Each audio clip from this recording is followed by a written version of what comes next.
أعوذ بالله من الشيطان الرجيم بسم الله الرحمن الرحيم. I seek refuge with Allah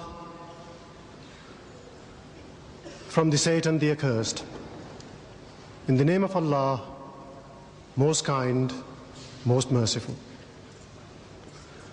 Respected ulamas, respected elders, sisters and brothers, ladies and gentlemen, Assalamu alaikum. Wa alaikum assalam wa rahmatullahi. May God's peace be with you. I welcome you to this meeting. Hear Deedat speak on Rushdie. It is indeed a great honor for us all to have Sheikh Ahmad Deedat amidst us once more. The internationally renowned Muslim scholar of the Christian Bible will share with us some of his experiences. He will tell us how in South Africa, with a Muslim population of less than 2%, they were about the first to succeed in having satanic verses banned, and how they were able to have Rushdie stopped from entering that country. We must bear in mind, sisters and brothers, that a British passport holder does not need a visa to enter that country. And South Africa is the country where apartheid is practiced.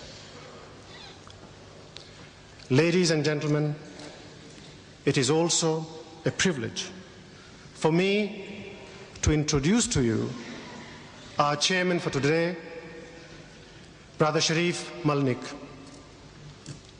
Brother Malnik, alhamdulillah, embraced Islam some 10 years ago. He is a lawyer holding a Juris Doctor from the US. He is a successful international businessman and presently resides in London. Sisters and brothers, Mr. Sharif Malnik.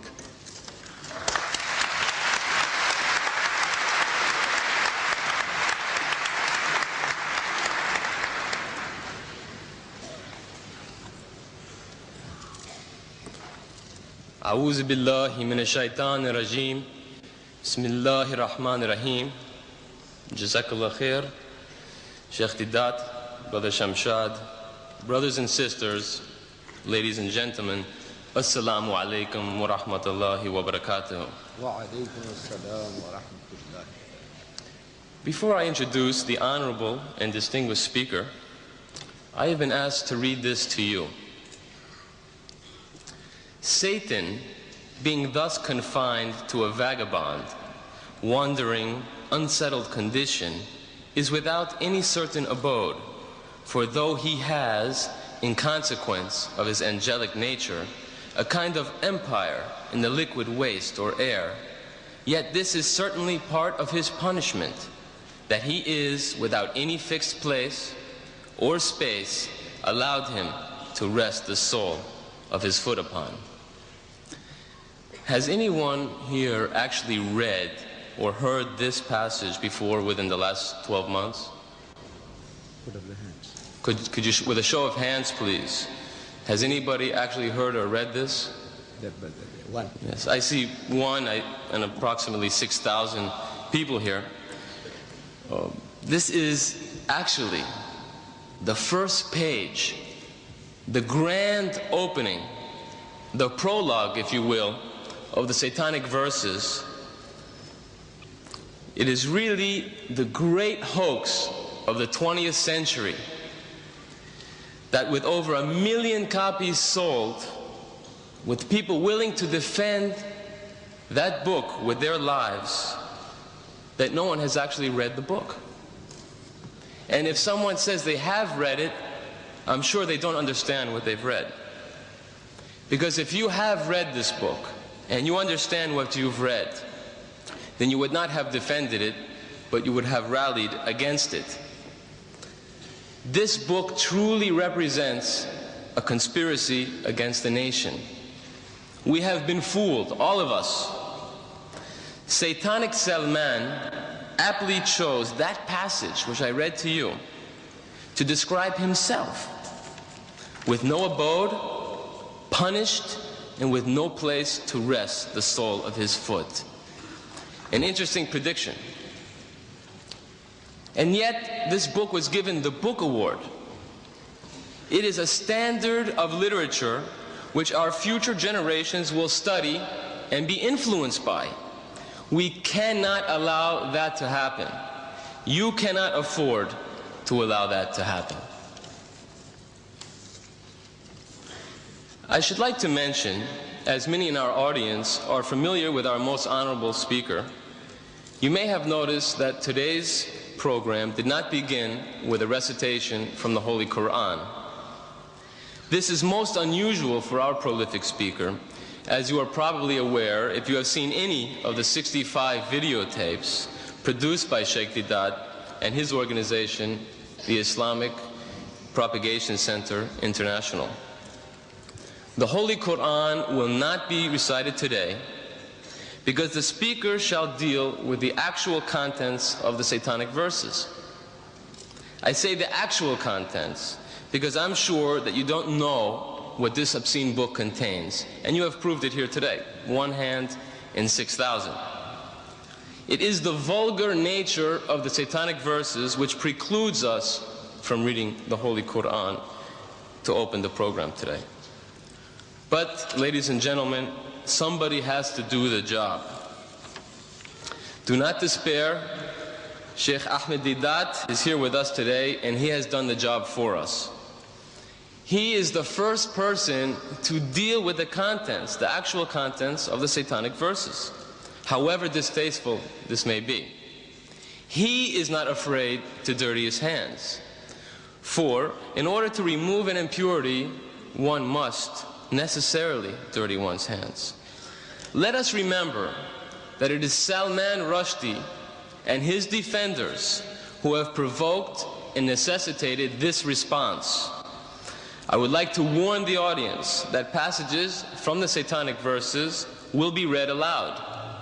These passages are offensive to every decent man and woman. Unfortunately, there is no other way to properly deal with this subject. So I would suggest that we have 2 minutes. If there are any persons here who are prudish, or if there are any children here, I would suggest that they take this opportunity to leave the hall. You have been warned also in the advertisements that this is not for prudish men or women. It is necessary to lay out a few ground rules under which we shall operate today. We ask, or rather insist, that you remain calm and orderly. Do not attempt to break the stage security perimeter. At the end of the lecture, members of the audience are invited to ask questions related to the topic. Allow the speaker his uninterrupted time to speak, and then you may participate in the discussion by asking your questions at the appropriate time. I have no doubt that many who are present here today are genuinely seeking truth. Let our behavior today confirm that. It is my great privilege and honor to introduce a world-renowned Muslim scholar of the Christian Bible and comparative religions, director of the Islamic Propagation Center International in Durban, South Africa, the author of dozens of books, a great lecturer and debater who has debated with Jimmy Swaggart, the United States evangelist, Professor Clark, Dr. Robert Douglas of the Zwimmer Institute, and so on and so on. His credentials are too numerous to list here.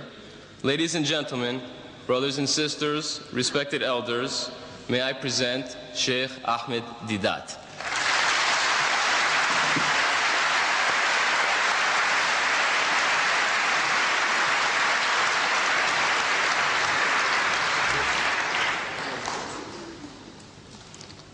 أعوذ بالله من الشيطان الرجيم بسم الله الرحمن الرحيم وإن عاقبتم فعاقبوا بمثل ما عوقبتم به ولئن صبرتم لهو خير للصابرين صدق الله مولانا العظيم. Mr. Chairman and brethren, the subject that has been advertised, as you read it in the paper, was not the original topic of discussion this afternoon. The original topic, as we wanted to advertise, was the subject of this book. Each and every one of you have it. If you have it in that envelope, please take it out. Have a look at it. Everyone is supposed to have this booklet. The cover, it says, How Salman Rushdie Fooled the West. That is how we wanted to advertise, in two colors, which we had planned. We sent it over, the negatives, for publication. But the so-called British Free Press, they couldn't stomach it. How Rushdie fooled the West. They said they won't advertise that. They won't take our paid adverts.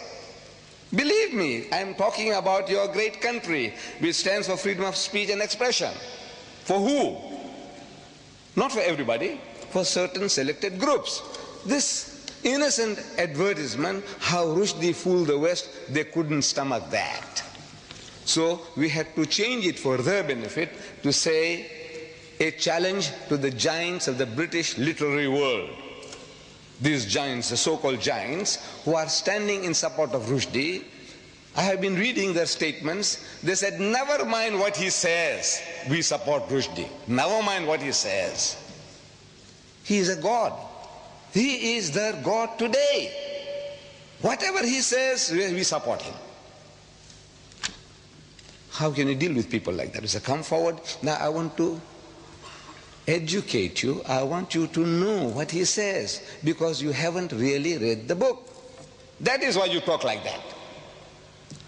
An amazing thing, I'm telling you now, really speaking, nobody has really read the book. Muslims and non-Muslims. Because I'm meeting your people in this country, journalists. And I'm asking them, they're asking us, I'm asking them, have you read the book? Most of them say no. They're honest. But some of them, they said, yes, we have. So I asked them, what have you read? What have you read? He said, well, it's a very, very difficult book to read. I said, yes. So many people say that. What did you read? I will come to that. I will come to that in time. Now, this book came out in September 88, I take it.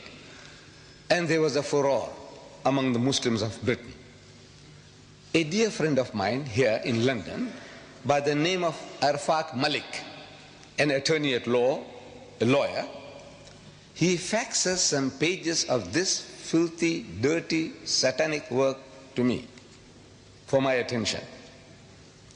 And naturally, any Muslim, any decent person on reading what those pages contain would be infuriated, and I was infuriated.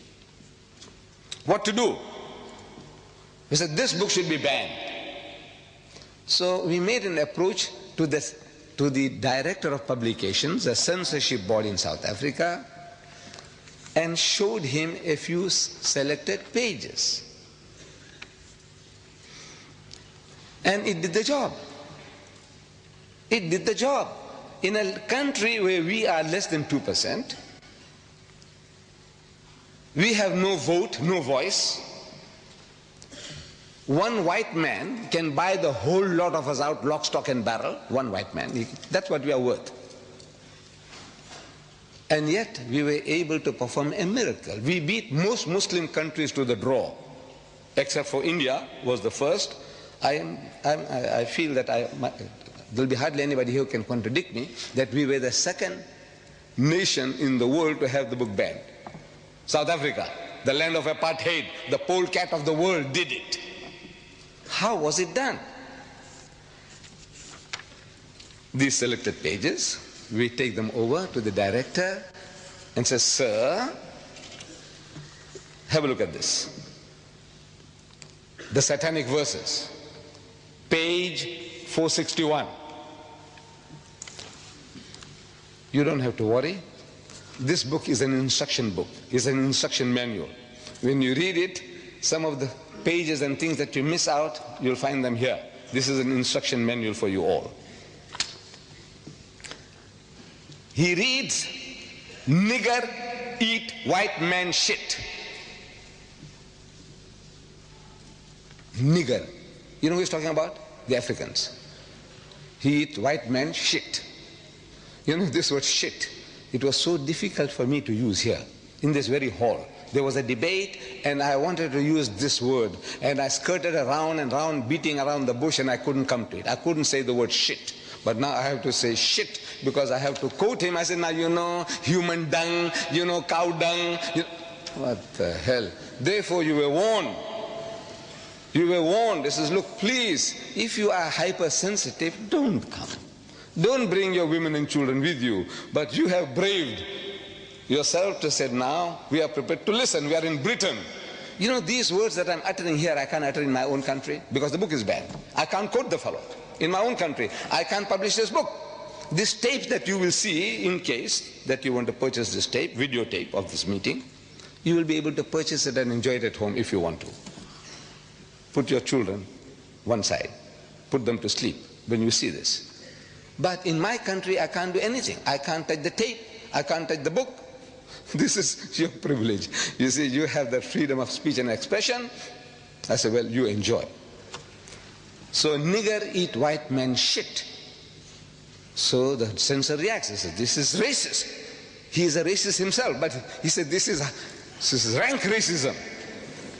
You know, how will the Africans react to this? This book is telling them that they enjoy eating white man shit.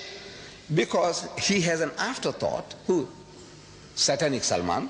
And on page 529 he says, black shit is bad. So for this brown Britisher, white shit is good, acceptable, but not black shit. Our censor says, look, this should be banned. We say boss, you say boss, we say boss, that's his language. You say boss, this is your privilege. He says, you know, boss, sir, master, master. He is coming to South Africa to promote his book. He says, no, we can't have him. He says, boss, this is your privilege. So the book is banned and he was banned from coming to South Africa.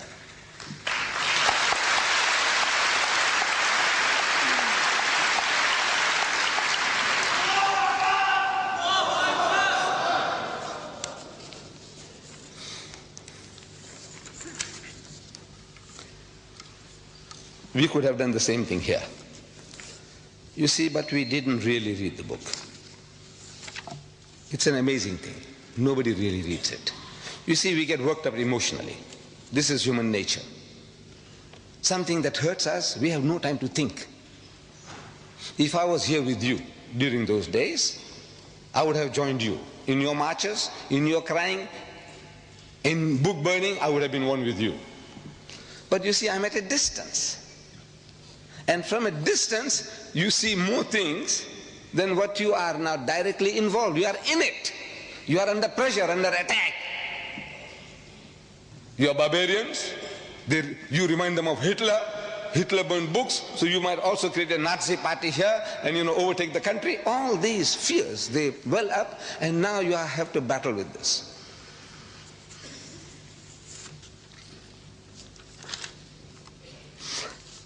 Now I am qualified to speak on this for a number of reasons. Number one, you see, I am an elder brother of yours. To some of you, I'm an uncle. Some of you can call me grandpa. I'm an old man. number one. Number two, I have read the book. Nobody can say, well, look, did you read the book? And say, no, but this is what people say from hearsay. So no, I read the book. Number two. Number three, I'm one of you. You see, to everybody, I'm a South African. But if I tell you that I carry a document with me, a British passport, 63-year-old passport, you believe it? There would hardly be a single senior citizen in Britain who would be having a British passport 63-year-old. If you open it, you'll see my picture when I was 9-year-old, what I looked like then. And I cherish it. Well, by God, I cherish it because of that picture more than anything else. But now I value it. I'm a Britisher by birth and by holding a British passport. I would be looking forward to the pleasure of creating a senior citizens, British passport holders of 60 years and more. If your father or anybody, your grandfather has got a passport 60 years and over, let me know. We would like to create a society in Britain. So I am qualified.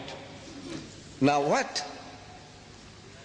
In retrospect now, because it's far away from all those happenings, now I can talk more freely. I said, look, what I would have done. I couldn't have. If I was in the midst of you, I couldn't have thought all these things out. It's impossible. See, when you are under pressure, under turmoil, and the mass hysteria that can be generated by things like this, you can't think. So I'm not too clever. What I'm going to tell you now, say this guy's too clever. I'm not, wallah. I tell you, I'm not clever. I am now benefiting from other people's experiences. I have been watching your TV debates on these topics. People send me the videotapes. I watch them. From Britain, from America. And I'm getting educated by those debates. I said, what's wrong? Why don't these people tell the fellow, when questioned, what is it that's creating such temper, such anger in you? What makes you so angry? So the guy says, he spoke slanderous things and he stowed filthy language. One of these programs I'm watching, the nearest a brother came to answering. He's prodded. What did he say? And I watch his face. See, the camera was on his face. And I can see that he's in hell. He doesn't know how to get out of that situation. So he takes a deep, he said, what is it? So he said, he used word like benchod. 50 million people, the Americans are listening. What did it mean to them?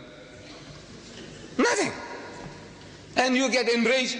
You want to go and kill the man for that? What did he say? I said, our cases have been going by default.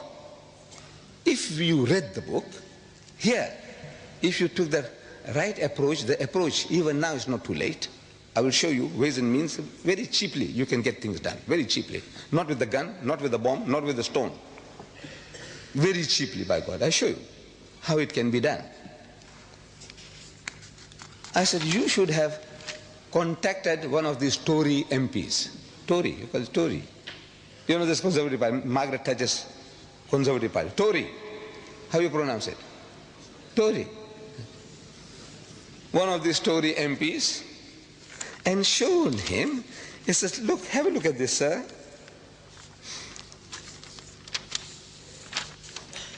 Our Iron Lady, our Prime Minister, this fellow Rushdie, show him the page, open the page 269. He calls our Maggie torture. Torture, not Thatcher, torture. One sentence, one word sentence, torture, full stop. Then he calls her Maggie the bitch. You know that? He is calling our Prime Minister Maggie the bitch, and he got away with it. Then on page 80 of his book, he says the British. I don't know how I'm going to say this. Page 80, he says the sister, F-U-C-K-I-N-G, British.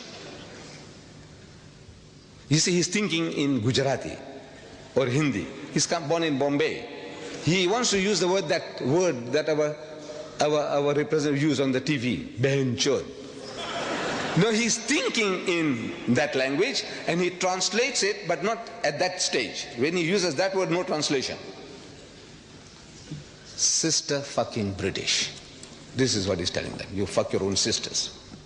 British, whether you are Pakistani British or English British or Sikh British or Jamaican British, you fuck your own sisters. You take that? You take that? I said, tell this to the MP. Look at this, sir. And this guy on page 169, I'll come to it later in detail, he has sex with the Queen. He even cohabits with the Queen. I will come to that. I tell you, immediately the book would have been banned. Immediately. No arguments. But you were crying about yourself. You know, he saw my mother, he saw my fathers, our spiritual fathers, our Sahabas, he did this, he did that. It's a good luck to you. You are a people, you know, you have been a challenge to us for over 1,000 years. You conquered once Christian lands, never to be retaken. The whole of North Africa was Christian. Whole of North Africa, Egypt, Morocco, Algeria, Libya, the whole lot was Christian. The whole of the Middle East, Syria, Palestine, what you call Lebanon, all this was Christian. You came and ruled Spain for 800 years. You knocked at the gates of Vienna. You have it a challenge. And even now, when you are down and out in the gutter, even now you tell the guy, he says, look, sir, don't drink. Drinking is bad. Gambling is bad. No dating, no dancing, no courting. Don't eat the pig. Don't you? Wala taqulu salasa. Don't say Trinity. Look, you are a thorn in his side. Now for a change, your own child, one of your own, he's put a pineapple up your backside. See how it feels now? He's getting sadistic pleasures. He's getting pleasures in our pain. You cry, you wail, you burn books, you march, he's happy. He's getting a subtle revenge on you through your own. The way was to turn the tables. Bas, I don't know how you address them. I don't know how you address them here.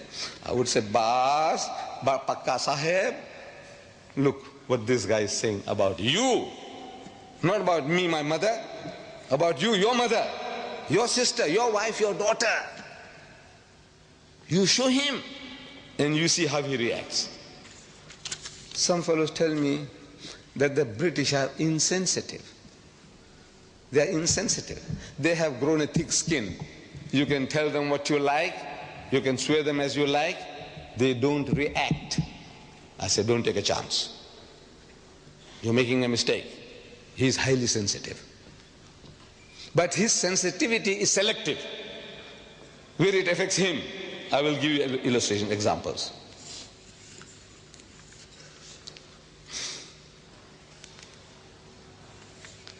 Right. So generally, they pose us the question, have you read the book? And when we say no, they have a big laugh. They have a big laugh. Now for a change, you should ask them, have you read the book, sir? He says, no. And you are armed with this booklet of mine. You just memorize some of these statements, verses, and you quote him. He says, you know, sir, the first page of Salman satanic verses, first page, chapter 1, page 1. He says, a direct quotation I'm giving you, direct quotation from the book, page 1. Don't go far. Start with page 1. You have been going too far. You know, you have been to page 268 and 200, 300. Don't go that far. Start with page 1. If you have been reading, you can start with page 1. Even before page 1, you can start with his prologue, his prophecy about his own destruction. Not a place to rest his foot upon. No place for him. no peace. That's what he's saying. He's prophesying somebody is making him to write. He said, look, this is your end. This is your destiny.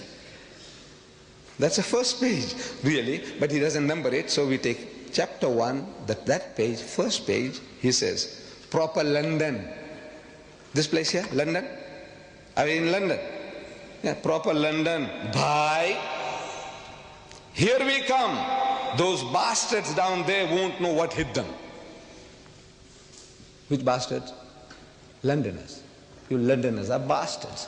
Whether you are Pakistani Londoners or Sikh Londoners or English Londoners, what Londoners are you? If you're a Londoner, you're a bastard, and the things are coming down to destroy you. Direct quotation. Now, how does he feel? He said, look, he's calling us all bastards. You accept that? If it came from you as a Pakistani or as an Arab, the guy will punch you on the jaw. You know that? But this is a son-in-law. He married your sister, your daughter, a British girl. So you have to take it from him. No? You see, we people from the East, we seem to respect our son-in-laws, our brother-in-laws more than our own children. You know that? Because he is my son-in-law, my daughter's happiness is at stake. He is my brother-in-law, my sister's. This is our mentality. Is that the English mentality too? I don't know. But they have some special feeling towards this satanic Salman. So he starts with bastard, very mild. But I said, wait a little till he gets warmed up. Let him get warmed up. That's first page that was. He uses, on that first page, 16 Hindi words. 16, 1-6. For which he gives you no meaning. And you lap it up. I'm talking about the English now. The Hindi, maybe some Hindu. Our young people, what will they understand? Yar, bhai. Huh? What will you understand? What is he talking about? Takatamtum. No. If I read it to you, you can't imagine. You can't imagine anybody taking this book up, paying 15 pounds, the fool. He pays 15 pounds for this book, and he reads this. I read the first paragraph. See what you make of it. To be born again, sang Jibreel Farishta, tumbling from the heavens. First you have to die. Hoji, hoji, hoji, hoji. The Englishman understands what he's saying. Hoji, hoji. To land upon the bosomy earth, first one needs to fly. Tata, takatum. The Englishman laps it up. Very nice, very nice. What? Indian spice.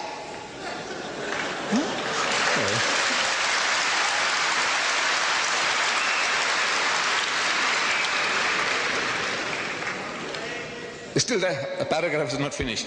How to ever smile again? At first you won't cry. How to win the darling's love? Mister, without a sigh.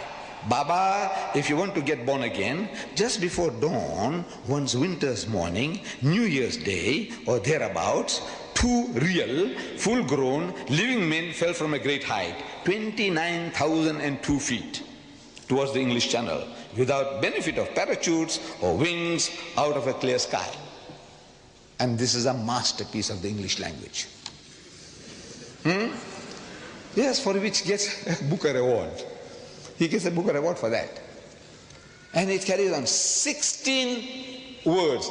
And by the time I finish up, I said, you know, this guy here, he spattered the whole book, over 100 different exotic Indian words. And the choices of the language from the gutters of Bombay, or the sewers, you know, sewer pipes from the sewers of Bombay. Page 80. He says, hijras, chutias, shits. The Englishman, I want to know what is he lapping up. He's telling the guy, hijras, chutias, shits. Yeah, do you understand shits? So he senses the other thing must be also something smelling. But what does he know what he's reading? And these poor fools, The French will translate that into French with Hijras Chutia shits, and the German will Hijras Chutia shits. And our Jewish brother and cousins in Palestine, in Israel, in Hebrew they will write in Hebrew, and they'll write Hijras Chutia shits. Shits, of course, they'll have the word for it. What are they doing? This guy has made a monkey out of everybody. Look, he's a mighty genius. He's our own. We produced him. But the British cultivated him. They are his godfathers, protectors. You know, I can't even translate this. I can translate, I know the meaning. Bulk of you think you know the meaning. You really don't know the meaning of what he's saying. Very few, very rare. What he's getting away with. We should ask the Penguin publishers, sir, do you know what he's saying? You haven't translated, he hasn't given you a glossary at the end of the book to tell you this word means that this, nothing. He doesn't do that. He doesn't do that. He's getting away with murder. But nobody showed it to our fellow countrymen. So look, this guy is making a monkey out of you, sir. Look what he's doing to you. We must ask the Josephine Pauline Thompson of the General Secretary of the PEN, you know, this society of all these essayists and editors and writers and playwrights and all that kind of thing. They have a society called PEN, acronym for all these things. Michael Foote and the Booker Prize Committee. Ask them, what is this? For which you paid this guy $800,000 or pounds, I don't know whether it's dollar or pound, but it's 800,000 all right, as advance money. He said, this shit, don't give another printer. We will have this, we will eat this. That's what they did, advance money. He said, look, this is for us, reserve it for us. He's made monkeys out of everybody. And he got money in the process. He's our product, he's a mighty genius. Now, if you say that the British are insensitive, I say, no, you're wrong. They're not insensitive. I'm reading in my country, call for ban in our local newspaper. It's a dateline from London. The news comes from London into our newspaper there. Call for banning a person. Furious British MPs, I'm reading. You will find this on page 9 in your book. Don't take it out now, leave it now, leave it now. Furious British MPs have called for American actor Mickey Rourke, R-O-U-R-K, Rourke, to be banned from Britain. Harry Greenway, Conservative MP for Ealing North, said, I hope the British government will never allow this man to set foot on our shores. Will never allow this man, this American, originating from Ireland. His grandfathers or great-grandfathers had migrated to America. He's an actor. And they won't allow him to come into Britain, ban him from coming to Britain. I'm shocked beyond belief, he said. Greenway says, I'm shocked beyond belief. The MPs were particularly incensed by his use of a 4-letter word. Because that guy used a 4-letter word, Mickey Rourke, to describe Mrs. Margaret Thatcher's policies. That's all. Not for her, not describing Margaret Thatcher, but her policies. He used a 4-letter word. You know what the 4-letter word is. Anybody don't know, put up your hand. You don't know what the 4-letter word is. You all know, thank God. For a 4-letter word, they're so incensed, they won't allow him to land in Britain. But Rushdie does one better than that. He uses the same 4-letter word, for which the Mickey Rourke can't come to Britain, but he improves upon Rourke by making it active. That guy said F-U-C-K, he ends it by I-N-G, ing. The first word gets stuck in the throat of the British, and the second one goes down, slips down easily, because he makes it ing, fucking policies. Can you imagine? No, double standards. No, they didn't know. He uses 4 in half a paragraph. He uses that word 4 times to describe Margaret Thatcher's policies. Listen. Oh, full stop. That's a sentence. Master of speech. No, it is. Look, the shorter the sentence, look, they tell us, in language writing, if you can, full stop. That's a masterpiece. It is. If you know about writing, you'll agree. He says, no, that's a master. Full stop. She's radical, all right. Talking about Margaret Thatcher. She's radical, all right. What she can fucking achieve is literally ...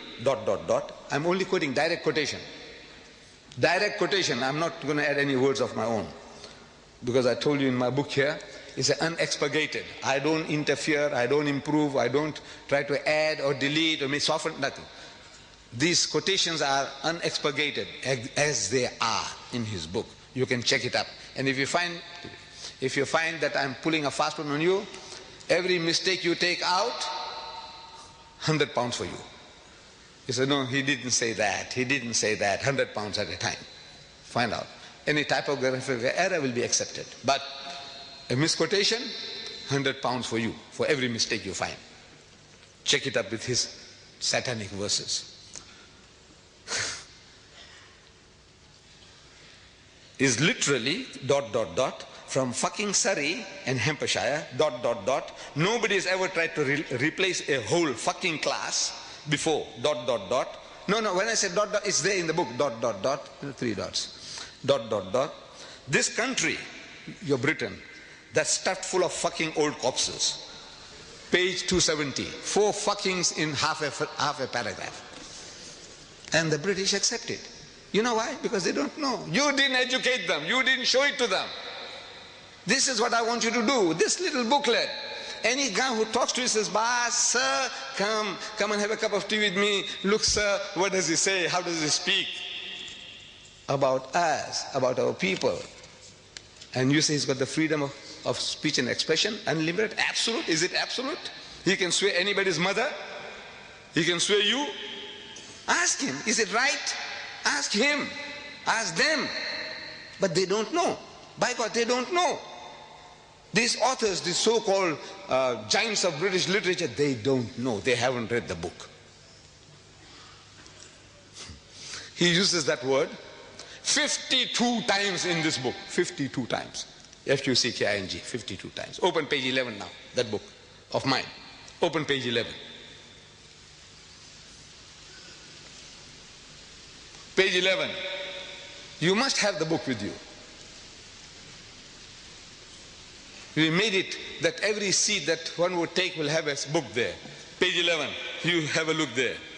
Every letter of the alphabet. 52 times he's used that filthy, dirty word. 52 times. One for each week of the year. He didn't miss that. One for every week if you take it up. Kalma padho uska. One for every week. 52 weeks in a year. One for every week. Starting with A, and the A. And the A, you see it there. Fucking A. Full stop. Page 245. And carries on. Allies. Americans. Argentina. And the B. Beatles. Bedpan. And the C. And the C. Class. And again. Creep. Clowns. Commandos. You got the pages there. Look, check it up. If one statement is false, £100 for you. You can mint money without costing you anything. Next page, page 12. You see, and the diff, and the F, and the D. What a thing, what a book. You want me to go through it? You want me to go through with this? Huh? And he wins a Booker Award. He gets $800,000 advance money for this. Literary masterpiece. No, you read it. What can I say? I'm forced to say it's fucked up the English language. The bastard.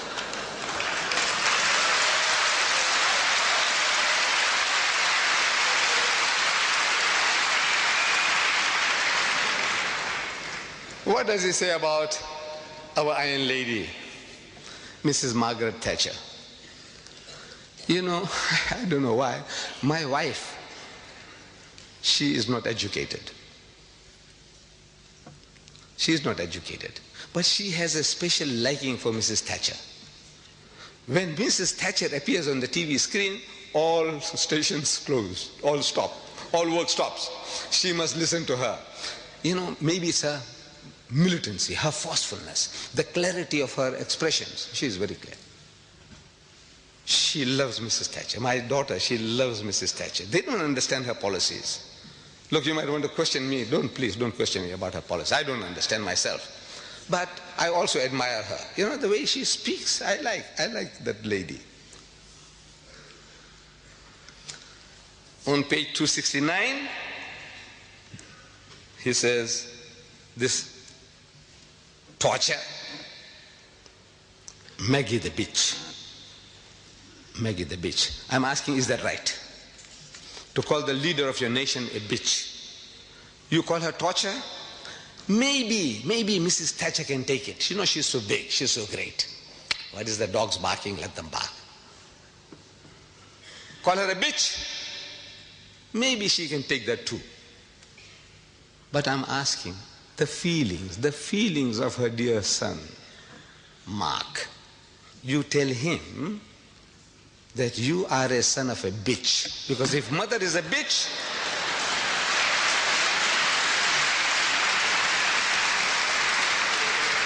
so no, I'm not saying it. Rushdie says that you are a son of a bitch. By God, I tell you, he'll punch you on the jaw, break your jaw. I have seen him on TV. I know what he looks like, a great footballer when he was in South Africa. You say that, look, I'm not saying it, sir. Mark, these are not my words. Rushdie says that you are a son of a bitch and will give you one on the jaw. What about the feelings of her darling daughter, Carol? You tell her that Rushdie says your mother is a bitch. How would she react? I ask you. No feelings? You have no feelings. They have no feelings? What are they made of? Stones? No, they're human just like you and us. By God, I tell you, they will react. I didn't hear. Iron Lady, she's Iron Lady. I said she can take it. But now, what does Islam say to that? What does Islam say? Allah tells us in the Holy Quran, do not defame nor be sarcastic to each other. وَلَا تَنَابَذُوا بِالْأَلْقَابِ. Nor call each other by offensive nicknames. This is our teaching. Don't call people by offensive nicknames. Iron Lady, maybe it's an honorable. You say, look, she's tough and strong. She can do more than a dozen men's job. She's great. She takes it as a compliment. Torture, is that a compliment? It's not. He's distorting Thatcher to torture. Allah says in the Holy Quran, where? In Surah Hujurat. Where do you find Hujurat? In the book, in the Quran. How do you find Hujurat? I said, look, if you have this book, you must have it. You live in this country without this book? I don't know what I can tell you. This book here by Abdullah Yusuf Ali, this translation, at the back of it has a very comprehensive index. Somebody gives you a reference, Hujurat, and the H, look for Hujurat. It'll tell you chapter 49. 49 is easy to find because every page is numbered. Every page is numbered. Once you find 49, as an ayah number, verse number 11, easy to find. So you read the وَلَا تَنَابَذُوا بِالْأَلْقَابِ. And do not call people by offensive nicknames. Teaching you. Or another place under slander. Don't slander. Give you references. Don't backbite. Gives you references. What do you want to know? Anything you want to know, everything here is on your fingertips. And this is your privilege to have this for £5. Almost 2,000 pages for £5. There are fools who are paying £15 for 547 pages. This satanic Salmans, satanic verses, 547 pages, thick, these are thick pages, cheap paper. They are out to mint money. The cover is beautiful. The cover, as you see, is very beautiful. It is beautiful. I mean the coloring, the production is good. But it's only a piece of paper. This is hardcover, solid, gold written. This is paper, but however, it looks very nice. 547 pages of filth, rubbish for 15 pounds. This 2,000 pages, 5 pounds. 2,000. This is Fletcher Bible paper. But most of you, I know you haven't got it. You haven't got this book. You have to arm yourself. They are available outside. We made it easy for you. Don't go start hunting for this book. You won't find it at Foyles. If Foyles had it, they'll charge you 50 pounds. Make it impossible for you to buy. 5 pounds outside here is highly subsidized. Get it. For yourself, for your neighbor, for your employer, as a wedding present, as a birthday present. There's no better gift you can give to your family, friends, and even to your employers, even the non-Muslim. 5 pounds, 5 pounds, 5 pounds. Take them one at a time, 2, 4, 5, 10, take them. Keep them. Maybe you might not be able to repeat this. 5 pounds for 2,000 pages. This is 15 pounds for 547 pages. This filth and rubbish. So Allah says, don't defame people. Don't call people by offensive nicknames. What about bitch? Calling a person a bitch?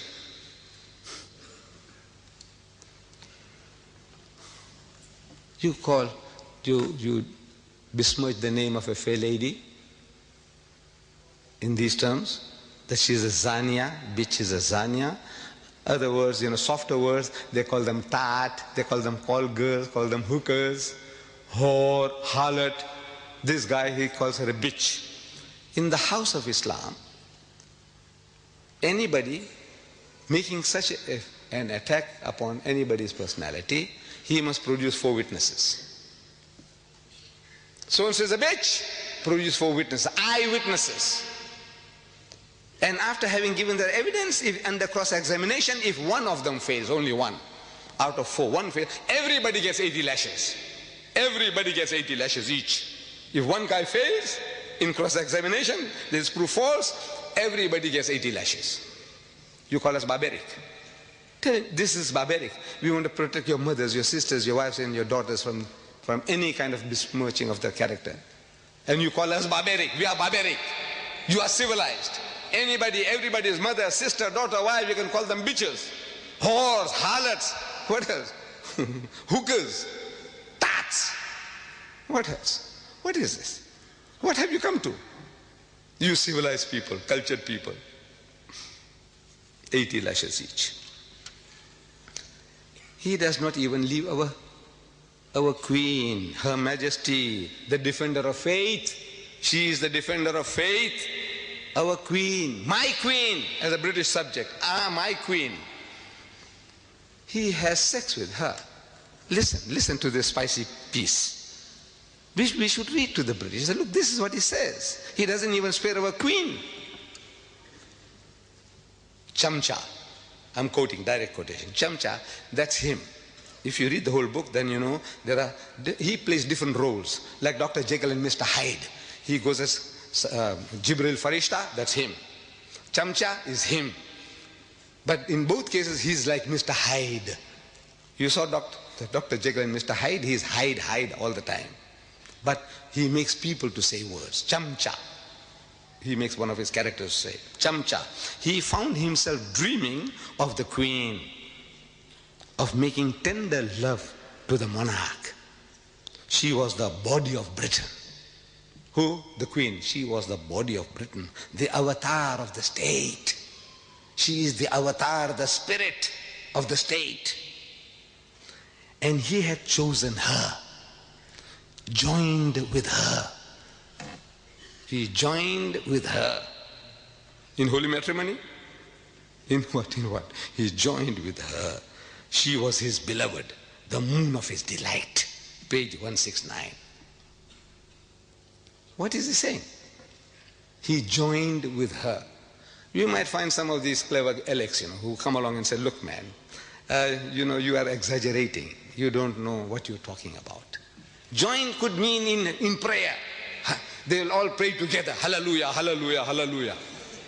I said, please, please, please. You see, every book is its own best commentary. Every book. You ask any Christian, he will tell you that the Bible is its own best commentary. I will say the Quran is its own best commentary. And by extension, the satanic verses is its own best commentary. The book itself, if it can reveal the secret to you, you don't have to look for it outside. The meaning, you don't look for it outside.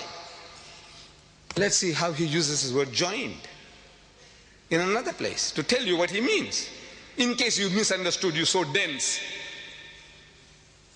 or such a pervert, you want to exonerate anything he says because he's your God. Whatever he says, you say, no, I support him. So if you want to support him, now listen now. He says, I'm quoting, direct quote, page 479. Wild donkeys, fucking wearily and dropping dead, still conjoined. Joined, conjoined. What is he saying? What did he do to the queen? What did he do to our queen? You take it? You accept it? You are not inferior. You don't feel hurt? There's something wrong with you. If you live in a country, you must be loyal to that country. Otherwise, get out. If a country is worth living in, it is worth dying for. Otherwise, get out. You have to be loyal to your rulers. This guy here, what he does to our queen, and you don't feel enraged. There's something wrong with you. There's something wrong with the British. Tell him so. There's something wrong with you, boss. I think what has happened to you? Cry with him. Cry for him. Cry. Make him to cry. Cry with him. Don't cry about yourself. Cry for him. What this guy has done to him, his benefactor, his godfathers and his godmothers, what he's doing to them.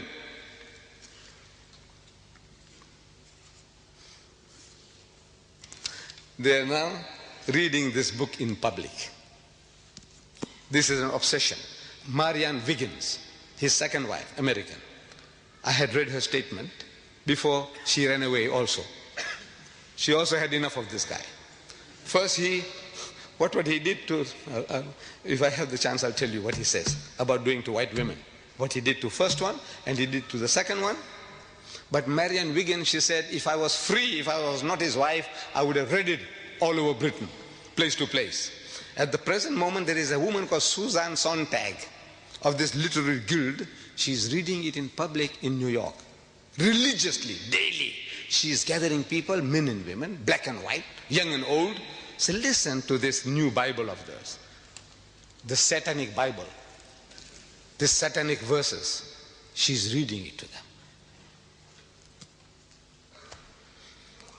And there is a young man, an Afro-American. He's listening. He's very attentive. And she's reading from the book. She says, she's reading, I'm quoting, page 261 of the satanic verses. White women, never mind fat, Jewish or non-differential. White women were for fucking and throwing over. This is, I'm reading page 261 of the satanic verses. That she is reading to the public and the boy is listening. White women, no man fat, means they look like a bag of potatoes, sexually not very, very desirable. Or Jewish with a poly nose, a crooked nose, don't worry.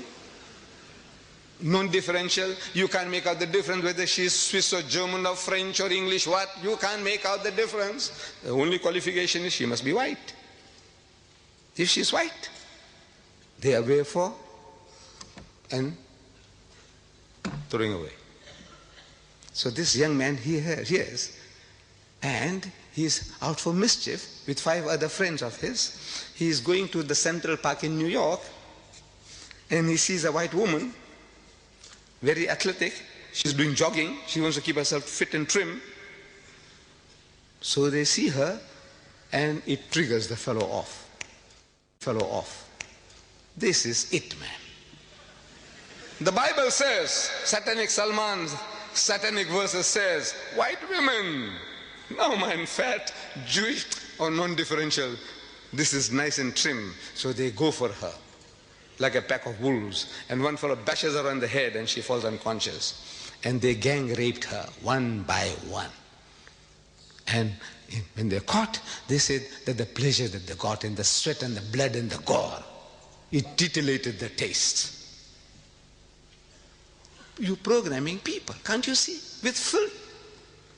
This is how you program, create devils, morons. Brainwashing, they're being brainwashed. You want this to be read to your mother, your sister, your wife and your daughter, and you Penguin Viking, what's this? Peter Mayer of Penguin Viking, you gave this fellow $800,000 to tell the world that your mother, your wife, your sister and your daughter, they were for and thrown away. What has happened to you? How did he bewitch you? What has he done to you? How did he do it? Shouldn't you ask him? Shouldn't you ask anybody, how do you do it? When our white rulers were shown that, they said, no, ban the book. What are you doing? You're going to program people. They will be looking for white women. Wherever there's a white woman, you know what they are for. So they went what is called wilding. On the 8th of May, Times Magazine, if you can lay your hands on it, it says wilding, new word. They invented a new word. Means they went wild, they went berserk. Like a pack of wolves smelling blood. What are you doing? What are you doing to the world, to mankind? And Mrs. Thatcher, just recently, I'm reading this, Monday, September 11th, Maggie says no to sex investigation. I don't know whether you read in your newspapers. Dateline from London again. She says no to sex investigation in Britain. There is a society or a body, it says Mrs. Thatcher has said no to plans for the biggest ever investigation into the sexual habits of Britons. They want to know the preferences of the British men and women in sex. This is no, Maggie says no, you shall not do that. I admire her for that. By God, I admire her. She's Muslim. She's Muslim-like. Maybe she's reading the Quran.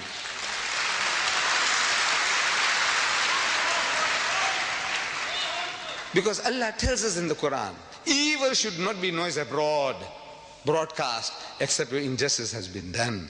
Because once you say things, there are things you can insinuate and you can program people. Like this. Look how easily people can be programmed.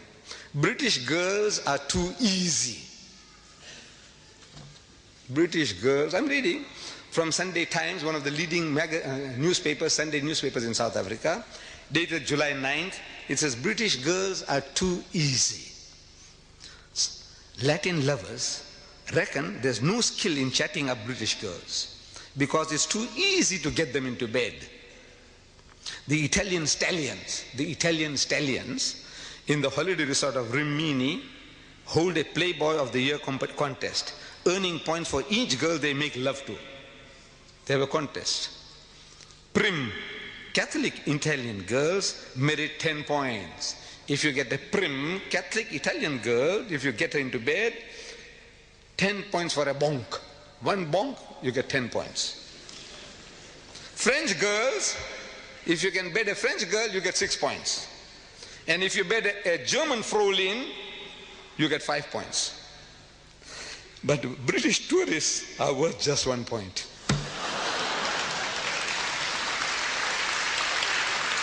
What are you doing? Your daughters, your sisters, when they go overseas, every guy's doing, I say, man, this is the easiest meat. What you doing? Even if they're not, now everybody is making approaches. Like a beach in season, that every British girl is like a beach in season. Anybody comes, anything goes. This is what the guys are saying. You want to have a sex survey here? Here, September 16, 1989, The Economist, your news magazine, The Economist, says a woman was raped on a London tube. You know, your underground. She was raped. So they carried out a survey. And a survey showed that only 24% of women thought the tube safe during the day, during the daytime. Only 24% of women thought the tube safe during the daytime, and only 1% at night. You know what they're telling you? This is semantics, playing with words. They're telling you that 99% of your mothers and your sisters and your daughters are terrified at night, 99%. But they say only 1% feel safe. Instead of saying 99% feel unsafe. The masters of language. This is how they do it. You want the world to know? You want to take statistics? Dr. Kinsey, the American, he did it. The Life of the American Female. The Life of the American Female by Dr. Kinsey. I read it. I read it. But I will not allow my wife to read. Fortunately, she can't. But I will not definitely allow my daughter to read. Why? Because by reading that stuff, it's going to pollute their minds. It'll give them filthy, dirty ideas which they could never have imagined. I can't give you details because it might create the same problems. I will not share it with you, what I read. Dr. Kinsey's Life of the American Female. If you read it, it's the same. The British female is the same. The French female is the same. The German female is the same. On the average, it'll be the same. Gives you ideas. Filthy, dirty things. Mrs. Margaret Thatcher is wise. She says, no, you shall not do it.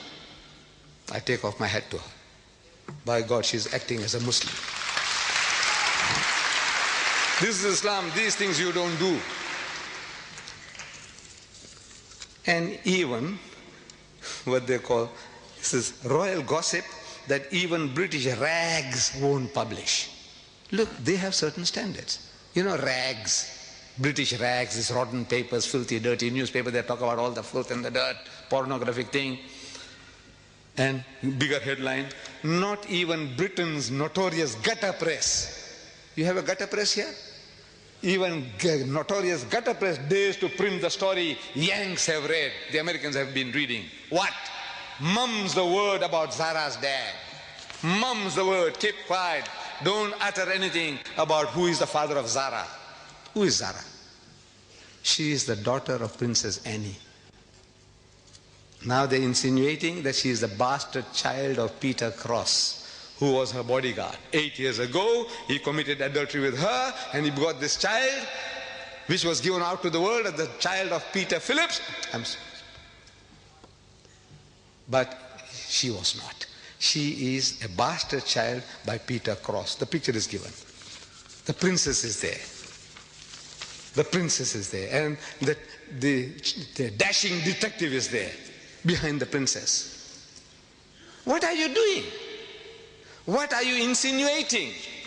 You are destroying the life of a child. Can't you see? One child. You are insinuating that she is a bastard child. She is a bastard child. At school now, 8-year-old girl, wherever she goes, if she's cross or angry about something, he says, I know why you are cross. Zara, I know why you're cross. Because you are the daughter of Peter Cross. Can I say, look at her, look at the picture. Maybe she was sullen or in a moody, this thing. Here, they give you a picture where she's sullen, she's moody. He said, you see, she's cross because she's the child of Peter Cross. And this starts where it started in Britain. One of your leading newspaper men here, the doyen of British newspapers, of the Daily Mail, columnist, Nigel Dempster, he goes to America and he makes these insinuations. So Mr. Dempster was offering his expert opinion on the recently announced separation of Annie from her Mark Phillips, her husband, the undisputed father of Annie's son, Peter, age 11. Undisputed. He's got it blood tested. Can you imagine? He says now he's undisputed. How do you know he's undisputed? But now he's undisputed. He's giving the guarantee that the 11-year-old boy is undisputed his father's son. Asked by an interviewer to explain the breakup of the marriage, Mr. Dempster said, the problems dated back to the birth of Zara and cited long-standing allegations of an affair at that time between Annie and a dashing detective, Peter Cross, who was then her bodyguard. The newspaper says it's an old trick. Get the story published over here, means in America, first, and then you can write about it at home in England. You say, the Americans say, I'm not saying anything. The American newspaper said that Zara is the bastard child of Peter Cross. Can you do that? In the house of Islam, can you get away with that? By God. But this we want to protect, we want to help you, we want to teach you, but you can't teach, you can't help if you don't know the book yourself. We don't know our own book. We don't know the games that they're playing to be warned. Once you know, you can deal with the matter better. We are told, Allah tells in the Quran, Ya ayyuhallazina amanu, say, O you who believe, Ajtanibu kathiran min adh-dhann. Say, avoid of much of suspicion as possible. Inna ba'da dhanni ithmun, because in most cases suspicion is a sin. Wala tajassasu, and do not spy upon one another. Wala yaghtab ba'dukum ba'da, and do not backbite or slander one another. Ayuhibbu ahadukum an yakula lahma akhihi maytan. Is there a single one of you? Is there one of you who's prepared to eat the meat of his dead brother? That's what you are doing. The person is not there to defend himself or herself. You are eating your dead brother's meat or your dead sister's meat. Allah is asking, is there one of you who's prepared to do that? Eat his dead brother's meat. Even cannibals don't do that. They love your meat, love my meat, but not his brother, and carry and dead meat at that. فَكَرِهْتُمُوهُ. Says, stop. Nay, they will abhor it. Unko karahat hogi, karahat. They wouldn't like it. Wattakullah, says, fear Allah. Stop it. Inna Allah wa tawwabur rahim. Even now, Allah is of forgiving, most merciful. Jo ho gaya to ho gaya. What has happened in the past has happened. Stop it. No more. This is barbaric. This is barbaric teaching. These are satanic verses. The Habib says these are satanic verses. This is satanic? Is this satanic? Or you are satanic? Who is satanic? What is satanic? No, the trouble is also with us. We have let the Quran down. We don't know our own book. This ayah, how many of us have read? How many of us are trying to live by it? Very few. You know why? We are not programmed with it. To be programmed, you read, and you become aware and implement it in your life. This was from Surah Hujurat, again, chapter 49, ayah number 12. Don't spy, don't snoop, no snooping, no slander.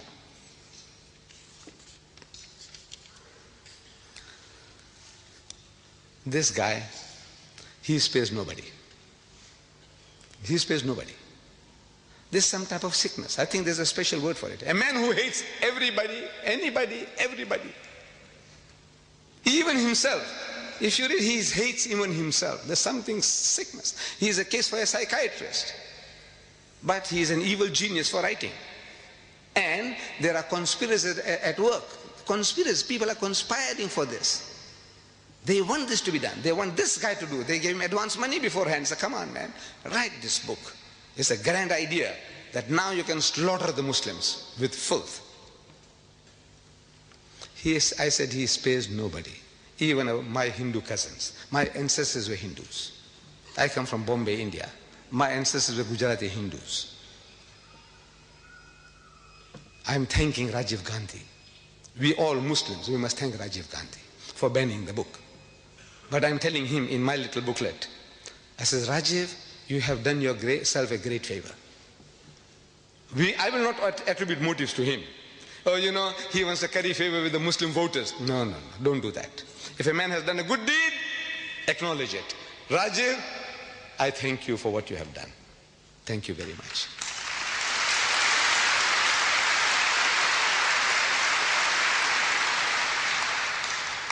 But this is the benefit of a good act. If you do something good, the benefits, the rewards are so much greater. You are actually helping yourself. I said, you have done yourself a great favor by banning the book. Because in that book, maybe he didn't know, maybe the Hindus don't know, that he hasn't spared the gods of the Hindus. He hasn't spared the gods. On page 539, he says, a direct quote I'm giving you now. Here was a lecherous drunken Rama. the God of the Hindus. Rama is the 7th incarnation of God, according to Hindu philosophy. Krishna is the 8th incarnation of God. Buddha, the 9th incarnation of God. Rama, here he calls him lecherous, obsessed with sex, drunken, alcoholic. Rama, and a flighty Sita, his wife, worshipped by millions of Hindus as a goddess. She is a flighty woman. Flighty doesn't mean flying away from sexual approaches. Flighty means one who is easily excited, easily aroused sexually, like a bitch in season, randy. This is what he's saying, flighty. Go and look up your dictionary at home. Flighty. Flighty doesn't mean flying away, flying into illicit sex. And while Ravana, the demon king, was depicted as an upright and honest man. The devil is an upright and honest man. The gods of the Hindus, he is a lecherous debaucher and drunkard. And his wife is a whore, harlot. That's what he's implying. Jibrail, that's Rishdi. Now he's taking the role of Jibrail. He's Jibrail. Gabriel. Jibrail is playing Ravana. He plays the part of the demon king, but as a saint. The saint he makes into a devil, and the devil he makes into a saint, and he takes the role of the devil becoming a saint. George explained in fascinated horror, looks like he's trying deliberately to set up a final confrontation with religious sectarians, knowing he can't win. Look, he's writing, Rushdie is writing this. A prophecy about himself, that look, he's doing this. He's trying to create a play within a play, a dream within a dream, so he can get away with this. I was only dreaming. You know, when he had sex with the queen, he was only dreaming. He didn't literally do it. That's how these perverts will say, look, he was only dreaming. I said, you khabis, when he wrote it, he wasn't dreaming, was he?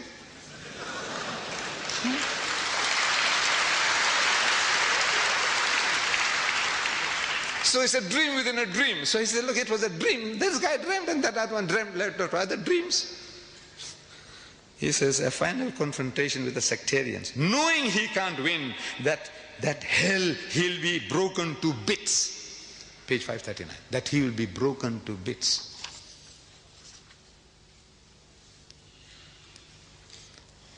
My dear brothers and sisters, the problems generated by this satanic Salman satanic verses in his notorious book are too vast for any one person to handle. Please, let me conclude that if such are the priests, these are the priests, the prophets of these atheist and agnostic people, these are their gods. If such are the priests, like Rushdie and his fellow travelers, with a Bible like the satanic verses, God bless the congregation. And if such is the generation congregation, then God bless our queen. God save the queen.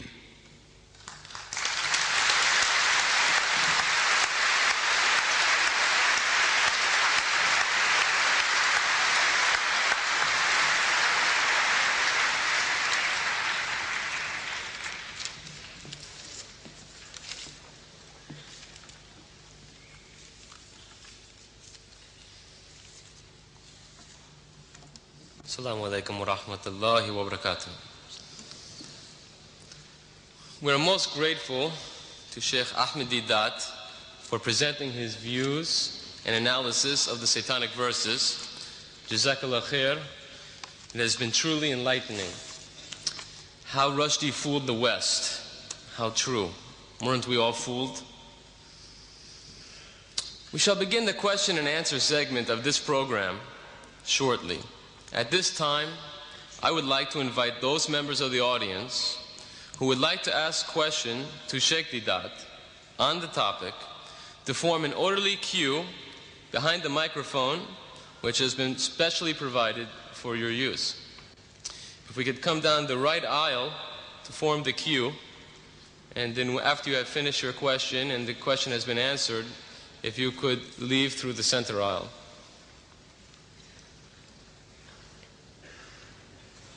Identify themselves. They can identify themselves. While you are forming the queue, it is essential that the following guidelines be strictly adhered to, so I would like to fill you in. This will avoid the chairman having to interrupt the questioner. This is a question time, not an opportunity for you to make a speech. If you want to make a speech, then I suggest you hire a hall, such as Sheikh Deidat has done today, the Royal Albert Hall, and he has graciously consented to entertain your questions.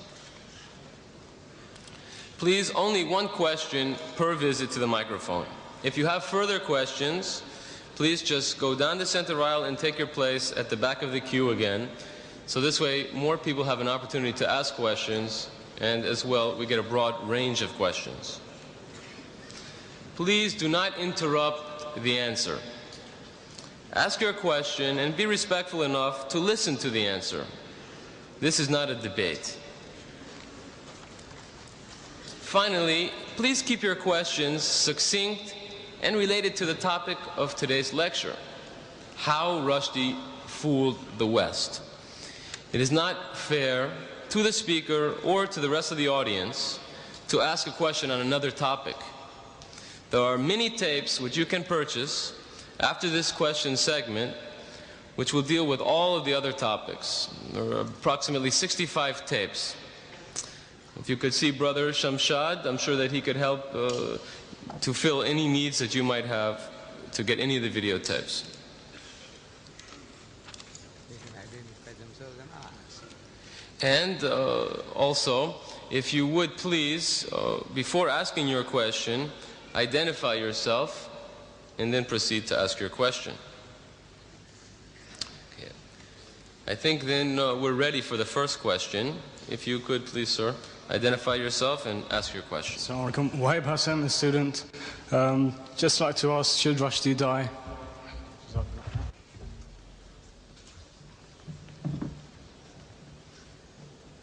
My son, are you British? Are you British? Huh? Yes. You are a Britisher.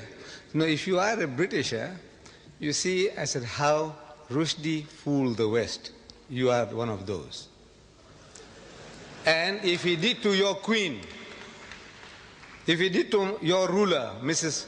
Thatcher, what Rushdie did, I want to know from you, what would you do?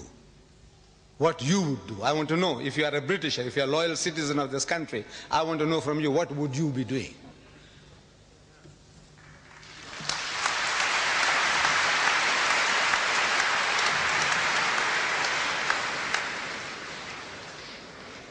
Incidentally, the topic of should Rushdie die really is a separate topic, and there is a video cassette.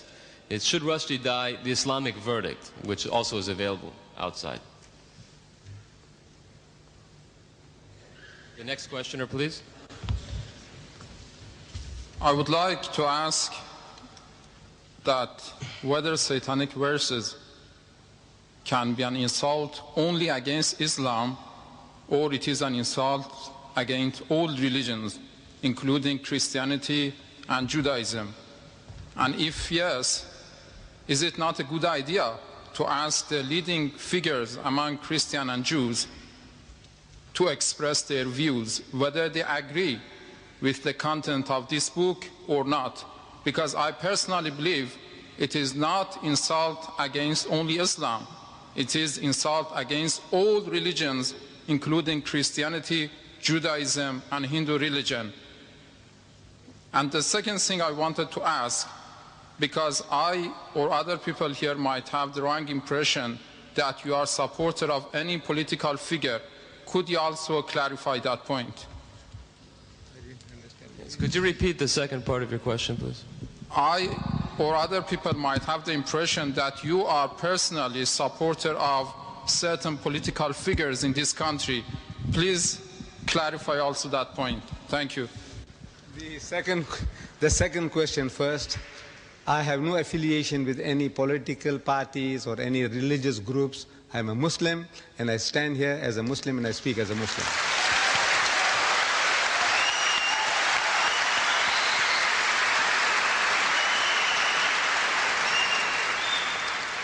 With regards to the first question, you see, when I said how he took the West, more specifically tonight, the British, for a ride. Now the British, you can't say the British are only Christians. My Muslim brothers say they are British. The Jews in this country say they are British. The atheists say they are British. So I said, look, everybody is involved. You don't have to carry any religious label, affiliation, to specifically address you. He says, now look, you as a Jew, you know, you are being attacked. You as a Christian are being attacked. I said the whole of humanity, or the whites in general, and we Muslims in particular, everybody is attacked. So we don't have to start separating. I said, now where is your stand? You as a Britisher, whether you are an atheist or a Muslim or whatever you are. If you are a Britisher, you live in this country, you have been enjoying the benefits of this land, I want to know what is your stand, what must you do? And I told you, I spelled it out for you. The thing we have to do is to educate the people about the book. When he opens his mouth, Rashdi, so come, let us talk. This is what I'm suggesting, that you call the people for a dialogue. Sit down, man, give him a cup of tea, give him your bhajjas and samosas. I don't know whether you understand that. You see, you ask the Pakistani what I'm talking about. You know, I don't know whether you are from Iran or from where, what the bhajjas and samosas, whether you understand. But our bhajjas and samosas will do the trick. Give it to the guy,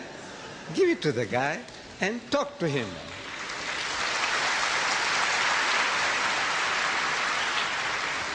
Inshallah, the job will be done.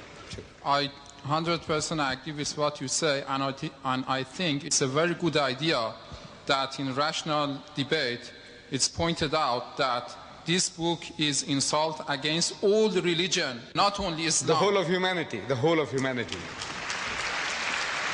We have the next questioner, please. Would you identify yourself, please? Assalamu alaikum. My name is Khalil. I am British. We say Rashdi, how he fooled the West. But so far, Mr. Deidat mentioned he's a genius. To me, my judgment after what I've heard from you, he's an idiot. But countries that back him, he has been insulting to so many religions, Hindu, Christian, white, and so on. Now, for them to back the book, what would you call those people who support him to let the books go on? Me, as a Muslim, I say he should be banned from writing. Because No. he has caused... The thing is now, you educate the people in power. I said they will do the rest. If you had shown to Maggie what he says about Maggie, you didn't do it. You didn't do it. You didn't tell the people, he said, look how he's abusing our queen. Did you? Anybody did it? Did anybody go and tell the people, say, look what he's doing to our queen? They are tolerant in this country. This is the problem. What? They are tolerant. They can accept, like we say, the Iron Lady. There isn't a Britisher you can go and tell him that he's a son of a bitch. You go and tell him and see how tolerant he is to you.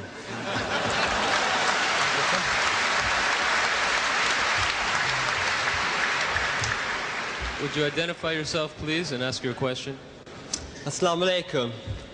Ladies and gentlemen, brothers and sisters, Sheikh Deidat. Like all Muslims, I'm incensed by what Rashdi has written, and I feel I must protest. According to what you said during your marvellous lecture to the Quran, we cannot nickname people or mimic, is that right? Then how would I feel when I read your book, on the first line, refer to Satanic Salman and the picture with the horns and the hat? Is that against the Quran or not? Could you please clarify that point for me? Thank you. Thank you.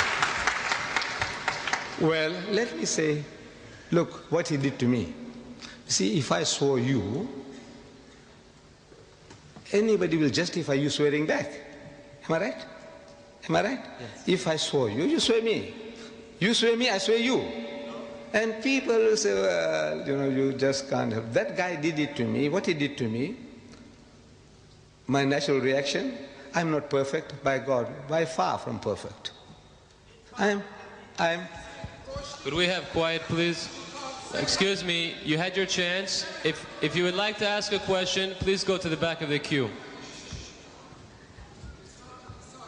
Could you please be quiet? You had your chance. You asked 3 questions. Now, why don't you line up? Why are you sitting there like a dead duck, Why don't you line up there? You get your turn. You. Line up.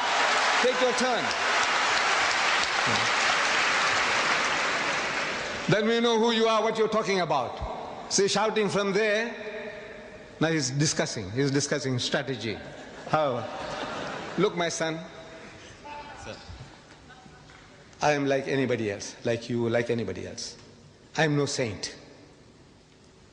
And I'm not perfect. I'm telling you, this is what Islam teaches. I, you, everybody, you must try to the best of your ability to live by it. Let's say to a degree, I have fallen short of that requirement. I have done it. I have done it. Good night. Thank you. The next questioner, please. Identify yourself. Assalamu alaikum. My name is Omar. I'm a Muslim. I need no other identification except the title that Allah in His infinite wisdom, power, and grace has given to me, and that is that I'm a Muslim. I heard much of what you said and I agreed, and I heard much of what you said and I was hurt and disagreed. I was pained for the children that were here and the language. Of course, we live in a world where language such as that is often used. But what pained me the most was when I heard, if I can quote you, and please allow for my inaccuracies. Sometimes I am often mistaken. If you live in a country, you should be willing to die for it. Well, there are many countries in which I'm willing to live, but there's certainly only one cause for which I'm willing to die.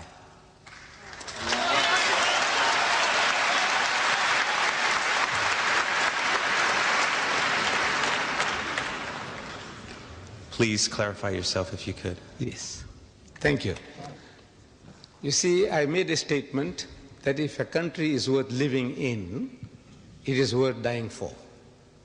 I did say that. Islam teaches us that if you can't live, you can't practice your religion, you can't do things right, then you make hijrah. Allah tells in the Quran that His earth is vast. For provision, He will provide for you. Make hijrah and go. Go somewhere else. You have no right to remain in a place now. If you are not allowed to practice your faith, your iman, our thing is now, if you are not in a position to practice your deen, you must get out. That is all. So, but if it's worth, I said, if it's worth living in, your country is at war and you sit at home and say, let the people die for you, for your children. I says, no, you must be prepared to defend the country against any outside attack. Right is right, wrong is wrong. But you owe certain loyalties to your country. If you're in Pakistan, you have to defend Pakistan. If you're in Saudi Arabia and there's conscription, in my country, there's no conscription for the black man. But if there is, I can't help it. He said, look, if you live in this country, you have to fight for this country. Otherwise, get out. So this is the answer I can give you, my brother. That I said, if you think it's worth living in, then it's worth dying for. If it's not worth living in, then you are free.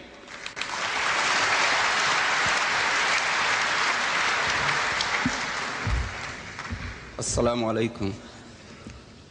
alaikum. Brother Sheikh, in bracket Professor Deidat, in your opening speech earlier, you mentioned the course you took in South Africa relating to this satanic Salman. I think I am in full support of what you did, and I am very pleased with the success you got. But will people, say in predominantly Muslim countries, and also Muslims living in this country, follow the same course? Viewing that the book was written here, published here, which means all those actors, the Queen, the head of state, and other leaders who were accused or abused, have read the book, presumably, or some others have read it and translated it to them. They knew it, and yet they allowed it to be published.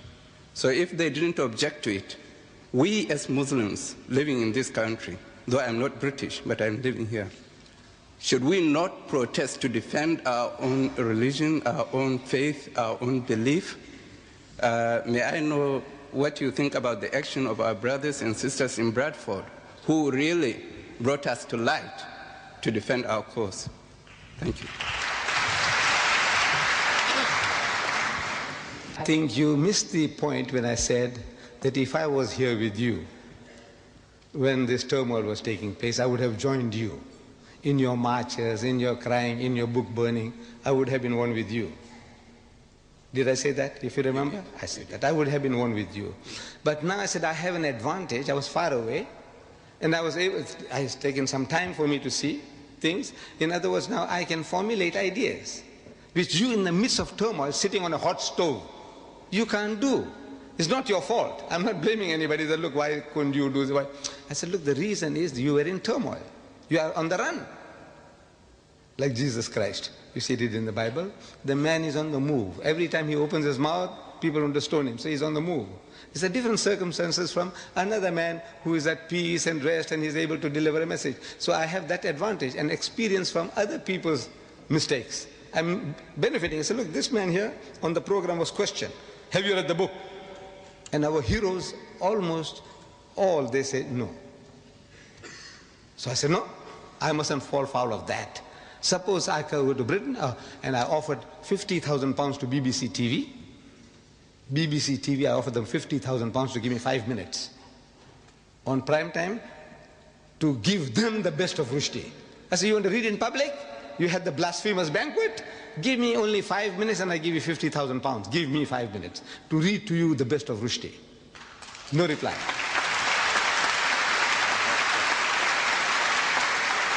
I offered ABC and PBS TV in America $50,000 for 5 minutes. Give me 5 minutes. Why I'm able to do that is I'm benefiting from my other brothers' mistakes. They made certain mistakes. I said, I won't do that. You know, I might just share this with you. I think Sheikh Sadi Rahmatullah alayh, one of our great philosopher poets, he was asked, he says, where did you learn all these good manners from? Your good manners. You know, you're such a perfect man that we see, well behaved. Where did you learn them from? So he said, I learned them from the unmannerly. So how can you learn manners from the unmannerly? He says, no, you see, everything I see in the other man that I feel is not right, I won't do it. So this thing you did like that, I won't do that. That mistake you did, so no, I won't do that. So I learned my good manners from the unmannerly. What do you? So I was only benefiting from other people's mistakes. That is all. Thank you very much. You are great. Next questioner, please. Could you identify yourself, please? Assalamu alaikum. I have no question, but a request. A request only to Dr. Didhat, what he's doing in this world, to be translated, one share with our research, and invite everybody to come in speaker corner. Nikal kar khankaon se, Dr. Iqbal says, Maulana Lolabi Kashmiris, in Kashmiri is translated in Urdu. Nikal kar khankaon se. Sir, could you ask your question? Ada kar rasme shabiri, ke fakre khankai hai fakr anju wo dilgiri. आप सबका काम है निकल जाए घरों से, बारकों को, मस्जिदों को, जहां कोई एक सफेद मिलता है उसको रुश्ती की शैतानियत से आगाह करें. Please translate in English.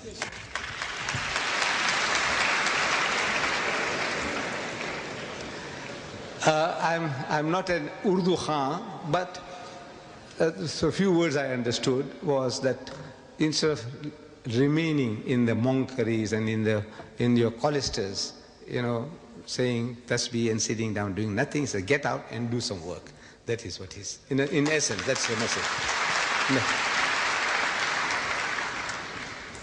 Assalamu alaikum rahmatullahi wa barakatuh. Brothers and sisters, Sheikh Ahmed.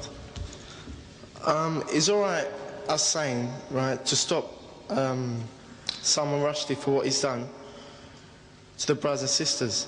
But don't you think he's done the damage already to us? Don't you think what he's done already is very bad already? So don't you think that if we did see him, our natural reaction would be to do something to him? Wouldn't you think so? For what he's done to us? You are a Britisher? Yeah. Right. Your feelings are my feelings. Yeah. Can we have the next questioner, please? Would you identify yourself, please, sir? Assalamu alaikum wa barakatuh. After all the things that that Salman Rushdie did, said, and would he be allowed back into Islam? Would he be allowed to accept Islam again? You see, accepting Islam, this is in the hands of God, whether Allah accepts. If you commit murder, rape, whatever, you commit a crime. Now, if you make istighfar, repentance, sincerely to Allah, Allah can forgive you. But in the house of Islam, the Sharia takes its course. Allah can forgive, but the Sharia won't forgive. You committed a murder, deliberate murder, you deserve to die, life for life. But in the hereafter, your recompense is there. Allah says, all right, okay, you sincerely repented, I forgive you. That's his prerogative. But the Sharia has no right. The Sharia won't allow you to forgive if you do a crime.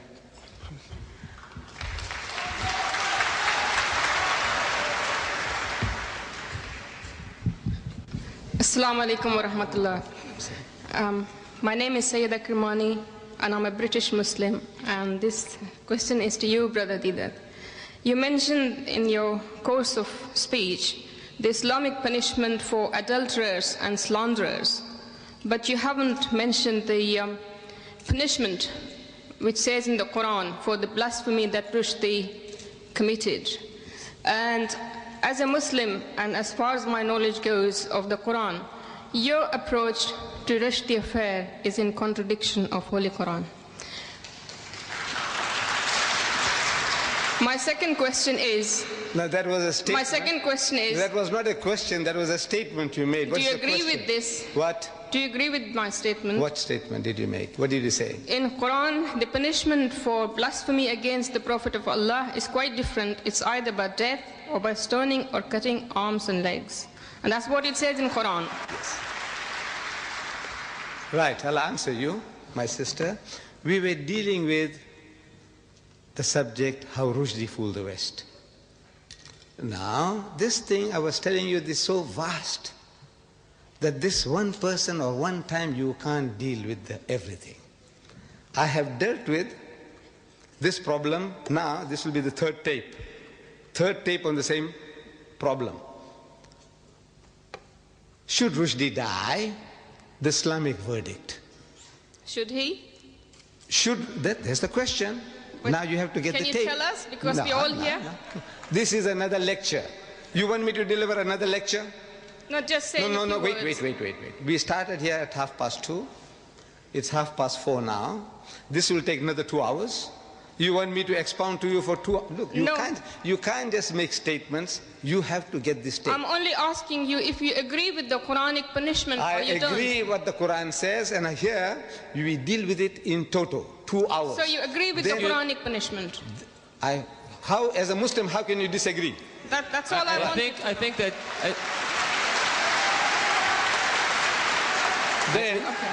Then further, again, should Rushdie die? Yes. The Judeo-Christian verdict. That's a different subject. Now, at that subject, you said, look, what about Islam? I said, look, when I was talking about Islam, you said, what about... I said, look, wait a minute. You see, there are people who can make 100 different statements in 15 minutes. Unfortunately, I can't do that. You see, if I touch something, I have to explain to you the whole situation. So, the Islamic verdict, the Judeo-Christian verdict, and now you will see in the future how he fooled the West. And each and every one is separate, independent, but is doing a certain job. I think that excuse me, sister, I think that Sheikh Deidat has been very patient in answering a question that is not related to the topic. And brothers and sisters, ladies and gentlemen, I would like to ask you to please remain and contain your questions to the topic. It is unfair to ask a question on another topic which will require perhaps a couple hours of explanation. Could we have the next question, please? Assalamu alaikum. My name is Tabassum Ahmed, and I'm a Muslim Pakistani. I want to ask you, is the fatwa passed by Ayatollah Khomeini, is that justified from an Islamic point of view? I don't think you understand English, my child. Look, we have been talking about how Rushdie fooled the West. Where does Khomeini fit in? The topic. Look, if you came with the understanding, I don't know whether you understood, a challenge to the giants of the British literary world, can you stomach the best of Rushdie? There was no Khomeini, no Quran, nothing. We're not bringing the Quran says this, the Hadith says this, nothing. We are talking about how he fooled the West. And what you can do now is to educate the British what he has done to them. Let them do the job. Then they will do it for you. Could we have the next questioner, please? Assalamu alaikum wa rahmatullahi. Would you identify yourself, please? My name is Hajj, and I would like to ask a question to Sheikh Ahmed Deidat. He says that Rushdie has blasphemed all the humankind, all human beings.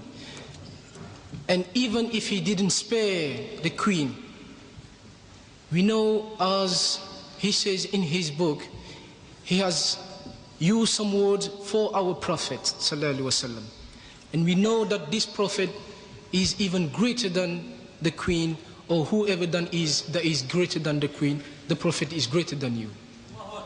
I would like to know, Mr. Ahmed Deidat, as a Muslim, because something good went on and some books have been banned.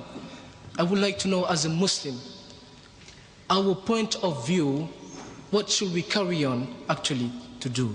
Because many questions, the real question that is to be asked is whether Salman Rushdie is a Muslim or he's not a Muslim. I don't think you're reading the newspapers. Look, Salman Rushdie, he says he is not a religious man. He doesn't follow any religion. That's his verdict. He is out of the pale of Islam on his own confession. Well, now what do you want to go and ask him now? What will we ask him? He says he doesn't believe. Finish. It's over. That's what he says. He's a murtad. He's an unbeliever. So you can't treat him as a believer. What else proof you want from him now? I don't know. The whole world knows that he says he's not a religious man. He's not a Muslim. He says so. He was born in the house of Islam. You and I can be. But it's possible that you become a murtad. You become a Christian, you become a Buddhist, you become an atheist, and you still have a Muslim name given by your fathers. So that's his case. So where do you go from here now?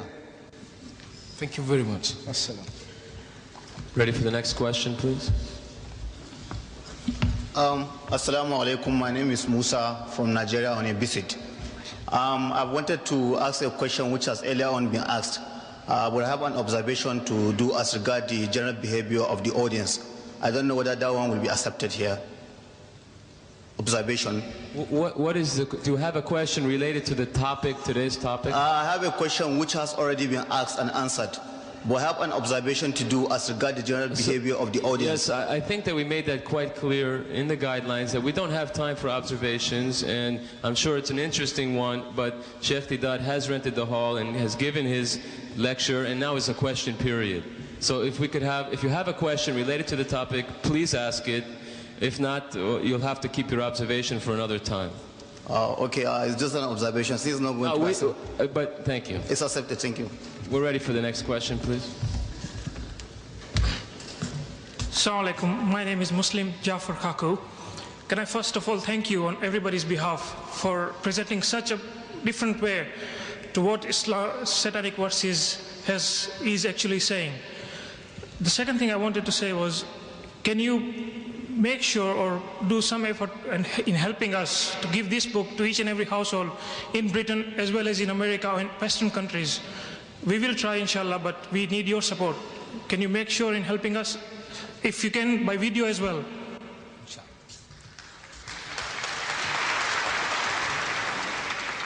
We are publishing 100,000 in Britain for free distribution, and another 100,000 in America for free distribution. I would like to see 1 million copies here and 1 million copies there. But now I'm appealing to you that don't kill the goose that lays the golden egg. See, don't kill us. What you do is, how much does this book cost each? Roughly 15 pence? Right. This costs 15 pence. Buy 10. Buy 100 at 15 pence each, so you don't kill us. And you give them out on your behalf. You know, this is what you ought to do. That way you'll be helping us immensely. Because now I'm interested in publishing the 100,000, it's under print. But then I said, look, I want 1 million. Look, this book should be given out in the streets, in all the cities. Give them out freely. You know, you buy them at cost price. If you can publish them yourself, cheaper, we are giving you an open order inside. We want no royalties from you. We have no copyrights. You publish it, you sell it, you distribute it free.